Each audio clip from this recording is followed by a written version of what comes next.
As we enter 2024, there seems to be no cracks in Taylor Swift's perfect narrative. While surpassing Elvis Presley, she continues to make headlines for her appearances alongside Travis Kelce, her boyfriend and all-time great player of the Kansas City Chiefs. Hello everyone, and welcome back to NNC. Taylor Swift has officially surpassed Elvis Presley's long-standing achievement by spending a record-breaking 68 weeks at #1 on the Billboard album chart as a solo artist. This remarkable feat was accomplished with her album 1989, Taylor's Version, reclaiming the top position for the 5th time during the last week of 2023. However, while Swift now holds the solo artist record and stands second overall, she still has a considerable way to go to rival the Beatles, who hold the ultimate record with their album spending 132 weeks at the pinnacle of the Billboard album chart. Swift also holds the record for the most albums to debut at #1 consecutively, with 13, and she is the first living artist to chart 5 albums in the top 10 simultaneously, a feat Prince only achieved after his death in 2016. In July, Swift broke a record set by Barbra Streisand to become the female artist with the most #1 albums in history, with the release of Speak Now, Taylor's Version.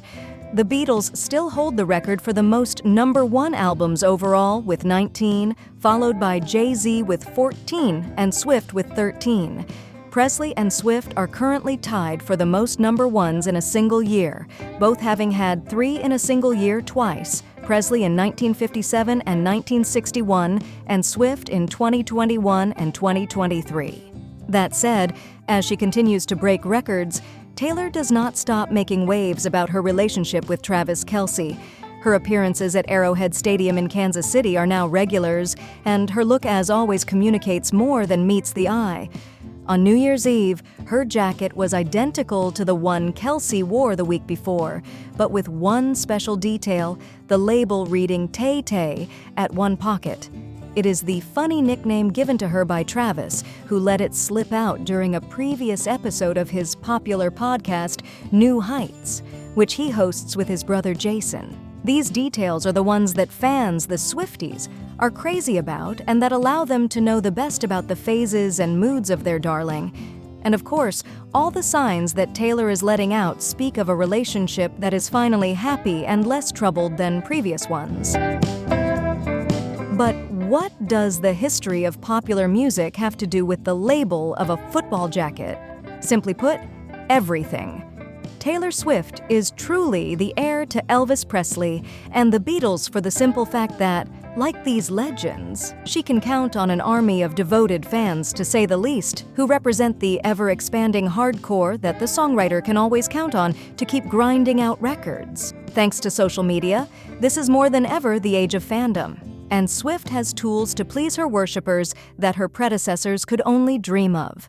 In addition to her undeniable gifts as a songwriter, her ability to be loyal to those who are loyal to her has allowed her to cultivate an extraordinarily strong following through the years.